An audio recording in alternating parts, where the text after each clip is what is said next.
ഹബി നീ എവിടെയാണെന്നൊക്കെ ചോദിച്ചുകൊണ്ട് ഡോഹയും ഗുവോണെ കോൾ ചെയ്യുകയാണ്. ഗുവോൺ എത്തി കഴിയുമ്പോഴത്തേക്കും സെക്രട്ടറിക്കും ഡോഹയ്ക്കും ഒരുപോലെ ബോധമില്ലാതെ മദ്യപിച്ചിരിക്കുന്ന കാഴ്ചയായിരുന്നു അവൻ കാണുന്നത്. ഞാൻ പാതിരാത്രി വരെയൊക്കെ നിങ്ങളെ കൊണ്ട് ജോലിയൊക്കെ ചെയ്യിച്ചിട്ടുണ്ടെന്ന് പറഞ്ഞ സെക്രട്ടറിയോട് അവൾ മാപ്പ് ചോദിക്കുമ്പോഴത്തേക്കും നീ എനിക്ക് ഒരുപാട് പണമൊക്കെ നൽകിയിട്ടുണ്ടായിരുന്നല്ലോ, അതുകൊണ്ട് തന്നെ അതൊന്നും ഒരു പ്രശ്നമേ അല്ല എന്നൊക്കെ പറഞ്ഞിട്ട് സെക്രട്ടറിയും തിരിച്ച് സംസാരിക്കുന്നു. നമുക്ക് വീട്ടിലേക്ക് പോകാമെന്നൊക്കെ പറഞ്ഞിട്ട് ഗുവോൺ അവളുടെ കയ്യിൽ പിടിക്കുമ്പോഴത്തേക്കും അവനെ കാണുന്ന അവളും സൂര്യൻ ഉദിച്ചു നിൽക്കുന്നു എന്നൊക്കെ ആയിരുന്നു അവനെക്കുറിച്ച് വിശേഷിപ്പിച്ചിട്ടുണ്ടായിരുന്നത്.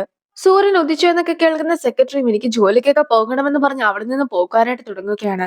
പക്ഷേ ഗുവോണും അവർ രണ്ടുപേരും അവിടെ പിടിച്ചിരുത്തുന്നു. സെക്രട്ടറിയും പിന്നീട് ഛർദ്ദിക്കുന്നതൊക്കെ കാണുമ്പോഴത്തേക്കും തനിക്ക് ഒറ്റയ്ക്ക് രണ്ടുപേരെ ഹാൻഡിൽ ചെയ്യുവാൻ സാധിക്കുകയില്ല എന്ന് മനസ്സിലാക്കുന്ന ഗുവോണും പെട്ടെന്ന് തന്നെ ബോക്യുവിനെയും കോൾ ചെയ്യുന്നു. ബോക്യുവും ഇപ്പോൾ സെക്രട്ടറിനെയും കൊണ്ട് നിൽക്കുകയാണ്. പണ്ടത്തെ പോലെ തന്നെ ബോക്യുവിന്റെ പേരൊക്കെ തെറ്റിച്ചായിരുന്നു സെക്രട്ടറി ഇപ്പോഴും വിളിക്കുന്നത്. ബൊക്യു ആകട്ടെ സെക്രട്ടറിനെയും കൂട്ടിക്കൊണ്ട് അവിടെ നിന്നും പോകുന്നു. അവളെ എടുക്കാമോ എന്നൊക്കെ ഗുവോന്റെ അടുത്ത് അവൾ ചോദിക്കുമ്പോഴത്തേക്കും ഗുവോണും അവളെയും എടുത്തോണ്ടൊക്കെ നടന്നു വരുന്നു. വലിയൊരു ഭാരം ഒഴിഞ്ഞതുപോലെ ആയിരുന്നു എനിക്ക് തോന്നിയിട്ടുണ്ടായിരുന്നത്. അതുകൊണ്ട് തന്നെ ഞാൻ സന്തോഷം കൊണ്ടായിരുന്നു മദ്യപിച്ചിട്ടുണ്ടായിരുന്നത്. ഇപ്പോൾ ഞാൻ മാത്രമേ ഹാപ്പി ആയുള്ളൂ. മാഡം ജൂന് സന്തോഷമൊന്നും കിട്ടിയിട്ടില്ല എന്ന് പറഞ്ഞിട്ട് ഡോഹി ഇരിക്കുമ്പോഴത്തേക്കും ഗുവോണിനോട് ഒരു തവണയും കൂടി നീ എന്നെ കൂടി ഇങ്ങനെ നടക്കാമോ എന്നൊക്കെ ചോദിക്കുകയാണ്. ഇപ്പോൾ തന്നെ ഗുവോൺ അവളെയും കൊണ്ട് ഒരുപാട് തവണ നടന്നു കഴിഞ്ഞിരിക്കുന്നു. എങ്കിലും അവളുടെ ഒരു ആഗ്രഹം ആയതുകൊണ്ട് തന്നെ അവൻ വീണ്ടും നടക്കുന്നു. എല്ലാം വേണ്ടെന്ന് വെച്ചിട്ടും ഇപ്പോൾ നീ സന്തോഷിച്ചൊക്കെ നടക്കുകയാണോ എന്നായിരുന്നു ഗുവോണും അവളോട് ചോദിക്കുന്നത്. ബോക്കി നടന്ന് നടന്ന് സെക്രട്ടറിനെ കൊണ്ടൊരു സ്ഥലത്തേക്ക് എത്തിയിരിക്കുന്നു. നിന്നെ വീട്ടിലേക്ക് കൊണ്ടുപോകുവാനാണ് ഞാൻ ആഗ്രഹിക്കുന്നത്, അതുകൊണ്ട് തന്നെ നിന്റെ വീട് എവിടെയാന്ന് പറയുവാനൊക്കെ ബോക്കി ചോദിക്കുമ്പോഴത്തേക്കും സെക്രട്ടറിയുടെയും ലുക്കൊക്കെ മാറിയിട്ട് അവന്റെ മേത്തേക്കൊക്കെ ചാഞ്ഞു വീഴുവാനായിട്ട് നോക്കുകയാണ്. നീ വളരെ നല്ലൊരു മനുഷ്യനാണെന്നൊക്കെ സെക്രട്ടറിയും അവനോട് പറയുന്നു. ഞാൻ ഗുവോൺ പറഞ്ഞിട്ട് മാത്രമാണ് ഈ ഒരു കാര്യമൊക്കെ ചെയ്യുന്നതെന്ന് ബോക്കി പറയുമ്പോഴത്തേക്കും നീ വളരെയധികം റെസ്പോൺസിബിൾ ആയിട്ടുള്ള ഒരാളാണെന്ന് കൂടി സെക്രട്ടറി പറയുകയാണ്. നീ ചിരിക്കുന്നത് കാണുവാൻ തന്നെ ക്യൂട്ടാണെന്നൊക്കെ സെക്രട്ടറി പറയുമ്പോഴത്തേക്കും ബോക്യു അവൾ വീഴുന്നതിന് മുമ്പായിട്ട് തന്നെ അവളെ പിടിച്ചു നിർത്തുന്നു. അപ്പോഴായിരുന്നു ആകാശത്ത് ചന്ദ്രനൊക്കെ ഉദിച്ചു നിൽക്കുന്ന കാഴ്ച അവനും കാണുന്നത്. അത് കണ്ടാൽ ശരിക്കും ഫുൾ മൂണിനെ പോലെ തന്നെ തോന്നിക്കും. അവനും ഫുൾ മൂണൊക്കെ ആയോ എന്ന് അറിയുവാനായിട്ട് ഫോൺ എടുത്ത് നോക്കി കഴിയുമ്പോഴത്തേക്കും ഇനിയും 2 ദിവസം കൂടിക്ക് ബാക്കിയുണ്ടായിരുന്നു. അങ്ങനെ ഇരിക്കാണ് നിലത്ത് വീണ് കിടക്കുന്ന സെക്രട്ടറിനെയും അവൻ കാണുന്നത്. ഗാങ്സ്റ്റർ ടീമിലുള്ള എല്ലാവരും തന്നെ ആ ഒരു കില്ലറിന്റെ ഫോട്ടോയുമായിട്ട് പല സ്ഥലങ്ങളിലൂടെ ഓടി ഓടി നടക്കുകയാണ്. ഇപ്പോൾ ആരൊക്കെ എന്തൊക്കെ വർക്ക് ചെയ്യുകയാണെങ്കിലും അവർ കഴിക്കുകയാണെങ്കിൽ പോലും അവരുടെ ഒക്കെ അടുത്ത് ഫോട്ടോയുമായിട്ട് നടന്ന് നിങ്ങൾ ഇവരെ കണ്ടിട്ടുണ്ടോ എന്നൊക്കെ ചോദിക്കുന്നു. കില്ലറിനെ പണിയേൽപ്പിച്ച ആളുടെ അടുത്ത് നിന്നും ഒരു മെസ്സേജ് ഒക്കെ വരികയാണ്. അങ്ങനെ ഇരിക്കെ പോലീസും ഗോൺ കൊടുത്തിട്ടുണ്ടായിരുന്ന ആ ഒരു സ്കെച്ചൊക്കെ നോക്കിക്കൊണ്ട് റിയൽ ആയിട്ടുള്ള കില്ലറിനെ കണ്ടെത്തി കഴിഞ്ഞിരിക്കുന്നു. കില്ലറും കുറെ ഫ്യൂലൊക്കെ ആയിട്ട് ആരും അറിയാതെ തിരിച്ച് റൂമിലേക്കൊക്കെ കയറി പോക്കുകയാണ്. പക്ഷെ അവിടെ എത്തുമ്പോഴത്തേക്കും കില്ലർ ഒറ്റയ്ക്കായിരുന്നില്ല ഉണ്ടായിരുന്നത്. തന്നെ പണി ഏൽപ്പിച്ച ആൾ കൂടി അവിടെ ഉണ്ടെന്നുള്ള കാര്യമൊക്കെ കില്ലറും മനസ്സിലാക്കുന്നു. ആ ബുക്കിലാകട്ടെ ഡബിൾ കത്തി നശിക്കുന്നൊക്കെ ആയിരുന്നു എഴുതിയിട്ടുണ്ടായിരുന്നത്. അതുകൊണ്ട് തന്നെ അവനെ കത്തിക്കുവാനുള്ള സാധനങ്ങളൊക്കെ മേടിച്ചിട്ടാണ് ഞാൻ എത്തിയിട്ടുള്ളതെന്നൊക്കെ കില്ലറും അയാളോട് പറയുന്നു. ഞാൻ ഒരിക്കലും ഒരു കില്ലർ അല്ല, മറിച്ച് ഞാനൊരു ആർട്ടിസ്റ്റ് ആണെന്നൊക്കെ പറഞ്ഞിട്ടാണ് അയാളും ഇരിക്കുന്നത്. കില്ലറും സംസാരിച്ചോടൊക്കെ ഇരിക്കുമ്പോഴത്തേക്കും പെട്ടെന്ന് തന്നെ പിറകിൽ നിന്നും അയാളും കില്ലറിനെ അറ്റാക്ക് ചെയ്യുന്നു. അത് സുക്മിൻ ആയിരുന്നു. കില്ലറും എങ്ങനെയൊക്കെയോ സുക്മിന്റെ കയ്യിൽ നിന്ന് രക്ഷപ്പെട്ടൊക്കെ ഓടുന്നുണ്ട്. അവനും അകത്തുണ്ടായിരുന്ന മുറിയിലേക്കൊക്കെ ഓടിച്ചെന്നിട്ട് ഒരു കത്തിയുമായിട്ട് നിൽക്കുകയാണ്. ശരിക്കും അവൻ ഇതിനു മുമ്പ് ജയിലിലൊക്കെ ആയിരുന്നു ഉണ്ടായിരുന്നതെങ്കിലും സുക്മിൻ ആയിരുന്നു അവനെ പുറത്തിറക്കിയിട്ടുണ്ടായിരുന്നത്. നീ രക്ഷപ്പെടുത്തിയ എന്റെ കൈ കൊണ്ടായിരിക്കും നിന്റെ മരണം എന്നൊക്കെ പറഞ്ഞ് കില്ലർ നിൽക്കുമ്പോഴത്തേക്കും കില്ലർ നേരത്തെ മേടിച്ചു വെച്ചിട്ടുണ്ടായിരുന്ന ആ ഒരു ഫ്യൂലൊക്കെ സുക്മിനും അവിടേക്ക് ഒഴിക്കുന്നു. മാത്രമല്ല അവന്റെ ലൈറ്ററൊക്കെ ഓണാക്കി അവിടെ തീയിടുകയാണ്. കില്ലർ ഉണ്ടായിരുന്ന റൂമൊക്കെ കത്തി നശിക്കുമ്പോഴത്തേക്കും അവനും രക്ഷപ്പെടുവാനായിട്ട് വെളിയിലത്തെ ഡോറൊക്കെ തുറക്കുവാൻ നോക്കുന്നുണ്ട്. പക്ഷേ ആ ഡോറിന് വെളിയിൽ നിന്നിട്ടുണ്ടായിരുന്ന സുക്മിനും അവനെ അതിന് അനുവദിക്കുന്നില്ല. സുക്മിനും വീട്ടിലെത്തി കഴിയുമ്പോഴത്തേക്കും ഇതിനു മുമ്പ് നടന്ന മറ്റൊരു സംഭവം ഓർക്കുന്നു. അമ്മയാകട്ടെ അവൻ ഒരാളെ കൊന്നുവെന്നും അതെല്ലാം തന്നെ അവൻ ചെയ്ത തെറ്റുകൾ മറച്ചു വെക്കുവാനായിരുന്നു എന്ന് മനസ്സിലാക്കി കഴിഞ്ഞപ്പോഴത്തേക്കും അവനെ വഴക്ക് പറഞ്ഞിട്ടുണ്ടായിരുന്നു. അമ്മ തന്നെയാണ് അമ്മയുടെ കുഴി കുഴിക്കുന്നതെന്നൊക്കെ അവനും അമ്മയുടെ മുഖത്ത് നോക്കി പറയുന്നു. പിന്നീട് അവൻ തന്നെ ആയിരുന്നു അമ്മയുടെ മരുന്നൊക്കെ മാറ്റിയിട്ട് അവിടെ മറ്റൊരു മരുന്നൊക്കെ ഇട്ടിട്ടുണ്ടായിരുന്നത്. എന്റെ തെറ്റുകൾക്കുള്ള ശിക്ഷയാണ് ഞാൻ അനുഭവിക്കുന്നത്, നിന്റെ തെറ്റുകൾക്കുള്ള ശിക്ഷ നീ തന്നെ ഏറ്റുവാങ്ങേണ്ടതായിട്ടുണ്ടെന്നൊക്കെ ആയിരുന്നു അമ്മയും ആ കത്തിൽ എഴുതിയിട്ടുണ്ടായിരുന്നത്. കില്ലറിനെ കോണ്ടാക്ട് ചെയ്തതും പല തവണയായിട്ട് ലോക്കറിലൊക്കെ പോയിട്ടുണ്ടായിരുന്നതും ഏറ്റവും ഒടുവിലായിട്ട് ഡെവലിന്റെ ആ ഒരു ബുക്കൊക്കെ വായിച്ചിട്ടുണ്ടായിരുന്നതും സുക്മിൻ തന്നെ ആയിരുന്നു. ഡോഹിക്കും ഗുവോണിനും ഒരുപോലെ കോൾ വരികയാണ്. പോലീസ് ആയിരുന്നു ആ ഒരു കൊലയാളിയുടെ ഡീറ്റെയിൽസ് ഒക്കെ കിട്ടിയെന്ന് പറഞ്ഞിട്ട് ഡോഹിനെ വിളിച്ചിട്ടുണ്ടായിരുന്നത്. അതേസമയം അസിസ്റ്റന്റും അയാൾ ഒളിച്ചിരിക്കുന്ന സ്ഥലമൊക്കെ കണ്ടെത്തിയെന്ന് പറഞ്ഞ് ഗോവണിനെ വിളിക്കുന്നു. പോലീസ് അവൻ താമസിച്ച സ്ഥലമൊക്കെ കണ്ടെത്തിയിട്ട് അതിനകത്തേക്കൊക്കെ പ്രവേശിക്കുകയാണ്. അങ്ങനെ ചെന്ന് കഴിയുമ്പോഴത്തേക്കും ആയിരുന്നു മരണപ്പെട്ട് കിടക്കുന്ന അയാളെയൊക്കെ കാണുന്നത്.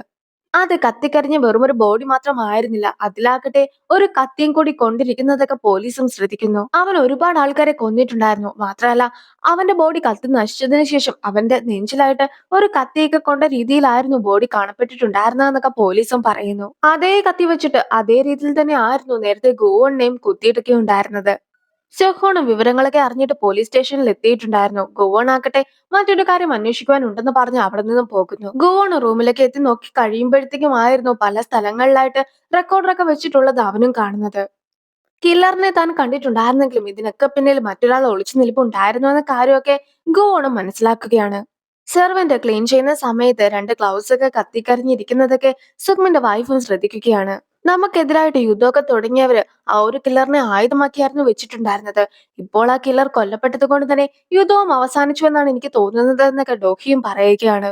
പ്രതികാരം ചെയ്യുവാനായിട്ടായിരുന്നു താനും പെട്ടെന്ന് തന്നെ തിരിച്ചെത്തിയിട്ടുണ്ടായിരുന്നതെന്നൊക്കെ ഗുവോൺ പറഞ്ഞതിനെ കുറിച്ചും ചൊഹ്ഹുൺ ഇപ്പോൾ ആലോചിക്കുകയാണ്. ഗുവോണിനെ ആ കൊലയാളി ആക്രമിക്കുവാനായിട്ട് വന്ന സമയത്തായിരുന്നു ഗുവോൺ അവന്റെ മുഖമൊക്കെ കണ്ടിട്ടുണ്ടായിരുന്നതെന്ന് ഡോഹി കൂടി പറഞ്ഞു കഴിയുമ്പോഴത്തേക്കും അവനും ഗുവോന്റെ അടുത്ത് ഒരു സംശയമൊക്കെ തോന്നുന്നു. ഗുവോൺ എപ്പോഴും എന്നെ പ്രൊട്ടക്ട് ചെയ്യുവാനായിട്ട് മാത്രമേ നോക്കിയിട്ടുള്ളൂ. അതുകൊണ്ട് തന്നെ നീ ഒരിക്കലും അവനെ സംശയിക്കുവാനായിട്ട് പാടില്ല എന്നൊക്കെ ഡോഹിയും പറയുന്നു. ആ റെക്കോർഡറൊക്കെ കാണിച്ചതിന് ശേഷം ഇതിന് പിന്നിലുള്ള ആളെ നീ കണ്ടെത്തണമെന്നൊക്കെ ഗുവോൺ പറയുമ്പോഴത്തേക്കും അയാളെ കൊന്നതിന് ശേഷം കത്തിയൊക്കെ കുത്തിയിറക്കിയത് നീയും കണ്ടതല്ലേ, അത് നിനക്കുള്ള വാർണിംഗ് ആണ്. അതുകൊണ്ട് തന്നെ നമ്മൾ ഇതിൽ ഇടപെടാതിരിക്കുകയാണ് ചെയ്യേണ്ടത്. നാളെ ആകട്ടെ ഫുൾ മൂണൊക്കെ ഉണ്ടാക്കും. അപ്പോൾ നമുക്ക് പവർ തിരിച്ചു കിട്ടുന്നതുമായി ബന്ധപ്പെട്ട കാര്യങ്ങളൊക്കെ നോക്കാമെന്ന് ബോക്യുവും പറയുന്നു. ഗുവോണും റൂമിലുണ്ടായിരുന്ന ക്ലോക്ക് ഒക്കെ നോക്കിയതിനു ശേഷം ക്ലോക്ക് എല്ലാം തന്നെ നിന്നിരിക്കുകയാണെന്നുള്ള കാര്യവും ബൊക്യുവിനെ അറിയിക്കുന്നു. ഗുവോണും ഇതിനു മുമ്പ് ഒരമ്മയുടെ ആത്മാവിനെയൊക്കെ എടുത്തതിന് ശേഷം അതിന് പകരമായിട്ട് കുട്ടിയുടെ ജീവൻ തിരികെ നൽകാമെന്നൊക്കെ പറഞ്ഞിട്ടുണ്ടായിരുന്നതാണല്ലോ. ഇപ്പോൾ അവനും ആ കുട്ടീനെ അന്വേഷിച്ച് ഹോസ്പിറ്റലിൽ എത്തുന്നു. പക്ഷെ ആ ഒരു കുട്ടി വളരെയധികം സീരിയസ് ആയ അവസ്ഥയിലായിരുന്നു ഇപ്പോൾ ഉണ്ടായിരുന്നത്. അതൊക്കെ കണ്ടു കഴിയുമ്പോഴത്തേക്കുമാണ് തന്റെ പവേഴ്സ് വെറുതെ മിന്നിമായുന്നതായിരുന്നില്ല, അവ പൂർണ്ണമായിട്ടും ഇല്ലാതായതായിരുന്നു എന്ന കാര്യമൊക്കെ അവനും മനസ്സിലാക്കുന്നത്. അവനും അവന്റെ കമ്പനിക്കകത്ത് ചെന്ന് കഴിയുമ്പോഴത്തേക്കും പല എഗ്രിമെന്റ്സും അവന്റെ തലയ്ക്ക് മുകളിലൂടെ നിൽക്കുകയും അതെല്ലാം തന്നെ കത്തി നശിക്കുകയും ചെയ്യുന്ന കാഴ്ചയൊക്കെ അവനും കാണുന്നു. അങ്ങനെ ഗുവോണും നേരെ നോയുടെ അടുത്തേക്ക് ഓടിച്ചെന്നിട്ട് നിനക്ക് എന്നെ കുറിച്ച് എന്തോ ഒരു കാര്യം അറിയാവുന്നതല്ലേ എന്നൊക്കെ ചോദിക്കുകയാണ്. അവൻ പൂർണ്ണമായും മനുഷ്യനായി മാറിയിരിക്കുന്നു എന്ന കാര്യമൊക്കെ നോയും മനസ്സിലാക്കുകയാണ്. നോയുടെ തൊപ്പിയിലും ഗുഡ് എന്ന് എഴുതിയിട്ടുണ്ടായിരുന്നതിൽ ഒരു ഓയൊക്കെ മാഞ്ഞു പോയിട്ടുണ്ടായിരുന്നു. ഇപ്പോൾ അത് ഗോഡ് എന്നാണ് മാറിയിരിക്കുന്നത്. ഗോഡിനെ കൂട്ടിക്കൊണ്ടൊരു സ്ഥലത്തേക്ക് എത്തി കഴിയുമ്പോഴത്തേക്കും അവിടെയുള്ള ആൾക്കാരെല്ലാവരും തന്നെ നോവിനെ വളരെയധികം റെസ്പെക്ട് ചെയ്യുന്നതൊക്കെ ഗോണും ശ്രദ്ധിക്കുന്നു. മനുഷ്യരൊരാളെ കാണുമ്പോഴത്തേക്കും അയാളുടെ അപ്പിയറൻസ് ഒക്കെ വെച്ചിട്ട് ജഡ്ജ് ചെയ്യുന്ന കൂട്ടത്തിലാണല്ലോ. അങ്ങനെ ഇരിക്കെ എന്തുകൊണ്ടാണ് നിന്നെ ഇവർ ഇത്രയും കാര്യമായിട്ട് നോക്കുന്നതെന്നൊക്കെ ഗോൺ ചോദിക്കുമ്പോഴത്തേക്കും ഒരു പക്ഷേ ഞാൻ ഏത് രൂപത്തിൽ വന്നാലും അവർക്ക് എന്നെ തിരിച്ചറിയുവാൻ സാധിക്കുന്നത് കൊണ്ടായിരിക്കാമെന്ന് ഗോണിനോട് അവളും പറയുന്നു. അവിടെയുള്ള എല്ലാവരും തന്നെ നോയിനെ നോക്കുമ്പോഴത്തേക്കും ഒരു പണക്കാരുടെ ലുക്കൊക്കെ ആയിരുന്നു നോയ്ക്ക് ഉണ്ടായിരുന്നത്. പക്ഷെ ഗുവോണ് നോക്കുമ്പോഴത്തേക്കും മാത്രമാണ് അവളെ കണ്ടാൽ ഒരു പിച്ചക്കാരിയൊക്കെ ആയിട്ട് തോന്നുന്നത്. ഇതാണോ നമുക്ക് സംസാരിക്കാൻ പറ്റിയ സ്ഥലം എന്നൊക്കെ ഗുവോൺ ചോദിക്കുമ്പോഴത്തേക്കും അവളും ഒന്ന് കഴിഞ്ഞൊടിച്ച് പല പല സ്ഥലത്തേക്കൊക്കെ ഗുവോണിനെ കൂട്ടിക്കൊണ്ട് പോകുകയാണ്. നിനക്ക് ചെയ്യുവാൻ സാധിക്കുന്ന എല്ലാ കാര്യങ്ങളും എനിക്കും ചെയ്യുവാനായിട്ട് സാധിക്കും. കാരണം ഞാനാണ് നിനക്ക് ആ ഒരു പവേഴ്സ് ഒക്കെ നൽകിയിട്ടുണ്ടായിരുന്നതെന്ന് നോയും അവനോട് പറയുന്നു. ഗായങ്ങിനെ കാണുവാനായിട്ട് സ്യോക്കോണും എത്തിയിരിക്കുന്നു. നീ ശരിക്കും ആരാണ്, ദൈവം വല്ലതും ആണോ എന്നൊക്കെ ഗോവോണും അവളോട് ചോദിക്കുന്നു. അതിന് മറുപടിയായിട്ട് ചിലർ എന്നെ ദൈവം എന്ന് വിളിക്കും, ചിലരാകട്ടെ എന്നെ പ്രപഞ്ചം എന്ന് വിളിക്കും, മറ്റു ചിലർ എന്നെ സമയമെന്നും വിളിക്കും. ദൈവം എല്ലായിടത്തും എല്ലാത്തിലും ഉണ്ട് എന്നൊക്കെയല്ലേ നീയും കേട്ടിട്ടുള്ളതെന്നൊക്കെ അവളും ചോദിക്കുകയാണ്. എന്റെ നഷ്ടപ്പെട്ടു പോയ പവേഴ്സ് ഒക്കെ നീ എനിക്ക് തിരിച്ചു തരാമോ എന്നൊക്കെ ഗോൺ ചോദിക്കുന്നുണ്ടെങ്കിൽ പോലും ആ ഒരു പവേഴ്സ് ഒന്നും തന്നെ ഞാൻ ആയിരുന്നില്ല നിന്റെ അടുത്തു നിന്നും തട്ടിയെടുത്തിട്ടുണ്ടായിരുന്നതെന്നാണ് ഗോഡും മറുപടി പറയുന്നത്. അവൻ ഇനി ഏതെങ്കിലും ഡീല് നടത്തിയാൽ ഒന്നും തന്നെ അവന് നഷ്ടപ്പെട്ടു പോയ പവേഴ്സ് തിരികെ കിട്ടുകയില്ല. അവനും പതിയെ മരിക്കുന്നതായിരിക്കുമെന്നൊക്കെ ഗോഡും അവനോട് പറയുന്നു. സൊഹൂണും ഗോൺ ആരാണെന്നൊക്കെ അറിയുവാനായിട്ടായിരുന്നു ഗായകനെ കാണുവാൻ എത്തിയിട്ടുണ്ടായിരുന്നത്.